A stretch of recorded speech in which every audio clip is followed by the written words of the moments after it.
పిల్లలు ఈ రోజు మనము మంచి అలవాటు వాటి గురించి తెలుసుకుందామా పిల్లలు?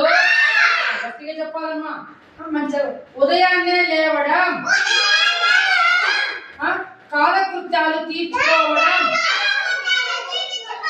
పళ్ళు తోమడం, స్నానం చేయడం, దుస్తులు ధరించడం, అల్పాహారం తీసుకోవడం, బడికి వెళ్ళడం, ఆటలు ఆడుకోవడం, వేళకు నిద్రపోవడం,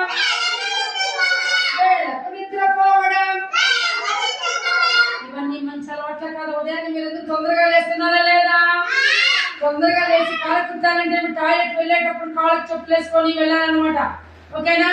హ్యాండ్ వాష్ చేసుకోవాలి సబ్బుతో, తర్వాత బ్రష్ చేయాలి, తర్వాత వేడిగా స్నానం చేయాలి, ఉతికిన బట్టలు వేసుకోవాలి, టిఫిన్ వేడిగా తినాలి, తర్వాత బడి తొందరగా వచ్చేయాలి, కాళ్ళకి చెప్పులు వేసుకొని బ్యాగ్ తీసుకొని అలాగే బాగా ఆటలు ఆడుకోవాలి, తర్వాత తొందరగా నిద్రపోవాలి. Very good. క్లాస్ పెట్టండి అందరూ.